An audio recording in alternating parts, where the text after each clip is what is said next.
வாழ்க வளமுடன்! பேராசிரியர் டாக்டர் துரை லோகநாதனின் வினாவிடை தத்துவச் சிறுகதைகளாம் அமுதச்சுடர் சேனலின் சார்பான வணக்கங்கள்.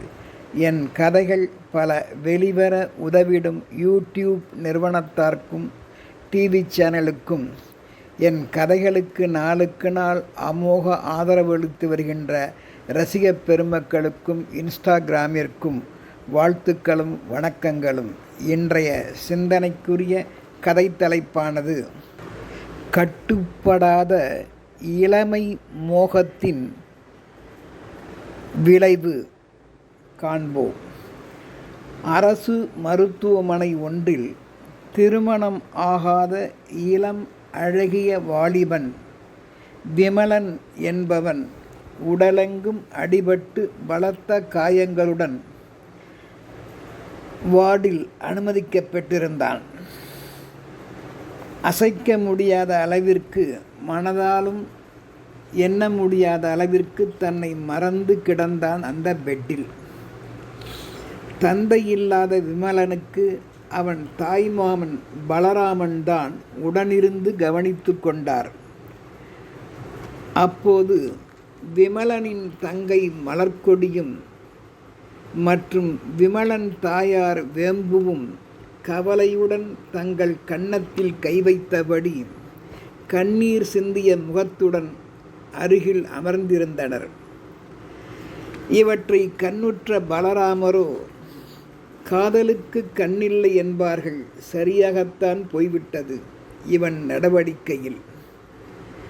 கட்டுப்பாடுடைய இவனுக்கு இவனின் காதலின் மோகம் வேகம் கட்டுப்போட வைத்துவிட்டதே என்று விதியையும் நினைத்து நொந்து கொண்டவர் விளைவுக்கு சிரிப்பதா அழுவதா என்று திகைத்து போய் குழம்பி நின்றார்.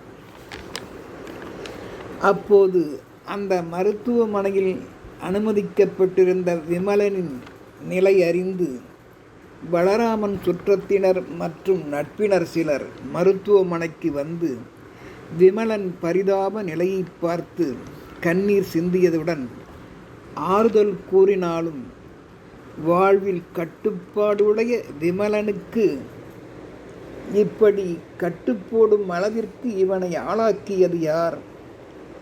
இது எப்படி யாவும் நடந்தேறியது என்று விசாரித்தனர் பணிவுடன் அந்த மருத்துவமனையில் வைத்தே.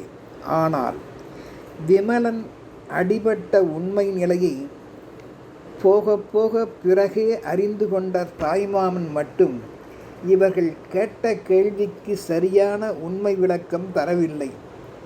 தெரிந்தால் மிகவும் விமலனை கேளிக்கை செய்வர், கேவலப்படுத்துவர் என்பதால் அதனால் அமைதியாகவே இருந்துவிட்டார். தனக்கு ஏற்பட்ட இந்த நிலைமை சரிதான் என்று விமலனே ஒரு நாள் போக போக என்னை போல் தெரிந்து கொள்வான் என்ற நோக்கத்தில் அமைதியாகிவிட்டார். அவர்கள் கேட்ட கேள்விக்கு பதில் சொல்லவில்லை. விடுவார்களா உறவினர்கள்? நாங்கள் கேட்ட கேள்விக்கு நீங்கள் எவரும் சரியாக விளக்கமளிக்கவில்லையே, தயவு செய்து எங்களிடம் உண்மையை சொல்லுங்கள். நாங்களும் அரச புரசலாக இது காதல் விவகாரம் என்று தெரிந்துதான் வந்துள்ளோம்.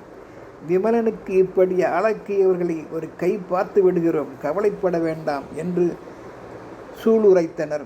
இதனை பொறுக்க முடியாத விமலனின் சகோதரி மலர்க்கொடி, எல்லாம் காதல் விவகாரம்தான் பெரியோர்களே, மாமாவே. காதலிப்பது, அதுவும் விமலன் போன்றவர்கள் ஒரு பெண்ணை மனதால் விரும்புவது தவறா மாமா? எதிர் வீட்டிற்கு ஒரு அழகிய சிறு பெண்ணும் வாலிப வயதுடைய அழகிய பெண்ணும் தங்கள் உறவுடன் குடிவந்துள்ளார்கள். சில மாதங்களாக இங்கு தங்கியிருக்கிறார்கள். எதிர் வீட்டு அந்த பெரிய அக்காவும் விமலனுடன் அன்பாக பழகுவார்கள், மரியாதையுடன். அதனால் அந்த பெண்ணுக்கு தெரியாமலேயே இளமை மோக வேகத்தில் இவன் மட்டுமே அவளை மனதுள் நினைத்து நொந்து வெந்து வருகிறான் என்பதை நானும் ஓரளவு தெரிந்து வைத்திருந்தேன். காதலிப்பது தவறில்லை என்றும் நானும் பொறுத்து கொண்டேன். எப்படியும் ஒரு நாள் தன் காதலை வெளிப்படுத்தலாம் என்ற உறுதியுடன் அண்ணன் என்னிடமும் தெரிவித்து அதை வெளிப்படுத்துகின்ற நிகழ்ச்சியை நாளை எதிர்பார்த்திருந்தான். முதல் முயற்சியில் அவள் வீட்டினர் யாரோ தெரியவில்லை, சகோதரியோ அம்மாவோ விரட்டி இருக்கிறார்கள். அடிபட்டு விழுந்து வந்து விட்டான், செய்தி அறிவேன். இரண்டாவது முயற்சியில் அந்த பெண்ணின் ஆண் வர்க்க உறவினர் யாரோ ஒருவர் கீழே தள்ளி இவனை விரட்டி இருக்கிறார்கள் என்பதையும் தெரிந்து கொண்டேன். ஆனால் நான் நேரில் பார்க்கவில்லை. எல்லாம் அப்பொழுது சிறு சிறு காயங்கள்தான். ஆனால் பெரியோர்களே, இன்று முதல் நாள் இரவு நடந்த விபரீதம் பயங்கரமானது. யாரோ இவனை பலமாக தள்ளி தாக்கி கீழே புரட்டி எடுத்து விட்டார்கள் என்பது தெரிகிறது. இப்படி பலத்த காயம் ஏற்பட்டதால் கட்டுப்பாடுடைய இவனுக்கு கட்டுப்போடுகின்ற நிலைமைக்கு ஆளாகிவிட்டான் என் சகோதரன். ஒரு பெண்ணை விரும்பி தன் காதலை வெளிப்படுத்த மடல் மூலம், லெட்டர் மூலம் அவளுக்கு கொடுத்து இருக்கின்றான். அது ஒரு தவறா? எனக்கு ஒன்றும் புரியவில்லை. அன்றுதான் இப்படி ஆகிவிட்டது என்று முறையிட்டாள். உடனே அருகிலிருந்த பலராமர் இதற்கு மேல் ஒன்றும் சொல்ல வேண்டாம் என்று செய்கை காட்டி அவர்கள் வாயை அடக்கினார். அவர்களும் நமக்கென்ன வம்பு என்று பேசாமல் சென்று விட்டனர். சில நாட்கள் கழித்து விமலனை வீட்டிற்கு அழைத்து வந்தனர். பிறகு காயம் ஆற ஆற மனக்காயத்துடன் தான் காதல் வயப்பட்டது, எட்டாத கொம்பிற்கு ஆசைப்பட்டது தவறுதான் என்று உணர்ந்தவன் மாமாவிடம் மன்னிப்பு கேட்டான், வருந்தினான். ஆனால் மாமாவுக்கோ நடந்த உண்மை தெரியும். விமலனை சமாதானப்படுத்தினார். பிறகு அவரால் பொறுத்து கொள்ள முடியவில்லை. அவர்கள் வெளியாட்கள் கேட்ட கேள்விக்கும் இவர்கள் தங்கள் வீட்டினர் உண்மை நிலையை அறிந்து கொள்வதற்கும் பலராமன் அப்பொழுதுதான் அந்த உண்மையை விளக்கினார். தம்பி விமலா, இங்கே பார். ஒரு பெண்ணின் அழகு மற்றும் இளமை பருவத்தை வைத்து நீ எடை போட்டு விட்டாய்.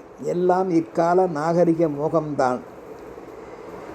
ஆனால் அந்த பெண்ணோ பக்கத்து வீட்டவர் தயவு வேண்டியதுதான் என்ற கருத்தில் உன்னை ஒரு சகோதரனாக கூட நினைத்து பழகியிருக்கலாம்.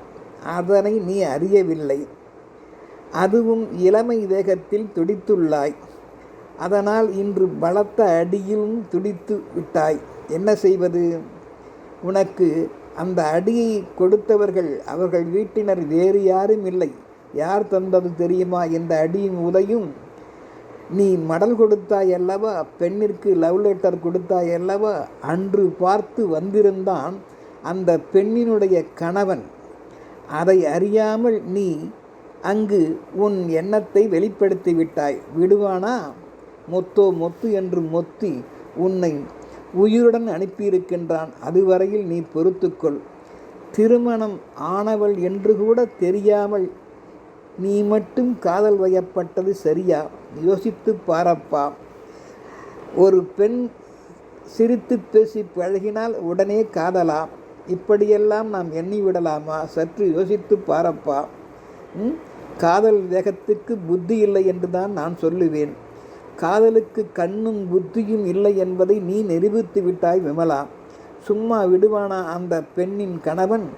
அந்த தோட்டத்திற்கு உரிமை உடையவன் அல்லவா? உரிமை மீறலாமா?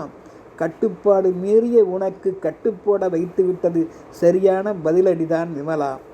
இதை யோசித்து போர். பதறி பதறி பதறி கும்மி கும்மி சும்மா குமரி குமரி என்ன அழாதப்பா. என்ன சொல்கிற நீ? மறுபடியும் கண்ணை தொடச்சுக்கடா, தொடச்சு கண்ணத்தோட. நீ செஞ்சது தப்பு தானே.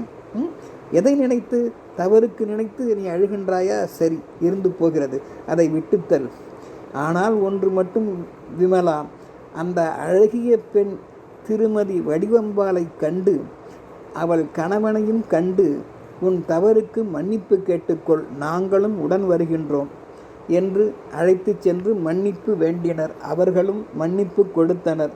இருந்தாலும் விமலன் போன்றவர்கள் செய்தது தவறு என்றும் சொல்ல முடியாது, அறியாது செய்ததுதான். காரணம், ஒரு பெண் திருமணம் ஆனவளா ஆகாதவளா என்ற குறிப்பு முன்பெல்லாம் இருக்கும் மஞ்சள் கயிற்றில் தாலி தொங்கும், அதுதான் அவளுக்கு வேலி. ஆனால் அந்த மஞ்சள் கயிறு இப்பொழுது காலியாகிவிட்டது, யாரும் தொடுவதில்லை. அதனால் மற்றவர்கள் கல்யாணம் ஆகாதவள் என்று நினைத்து தொட நினைக்கின்றார்கள். ஆனால் இப்பொழுது தங்கத்தில் தாலி போடுவதால் கல்யாணம் ஆனவளா ஆகாதவளா என்று சற்று யூகிக்க முடியவில்லை. அதுதான் விமலன் செய்த தவறு.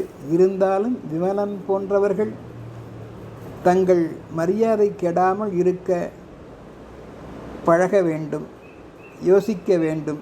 இதுவே உண்மை. வாழ்க வளமுடன்.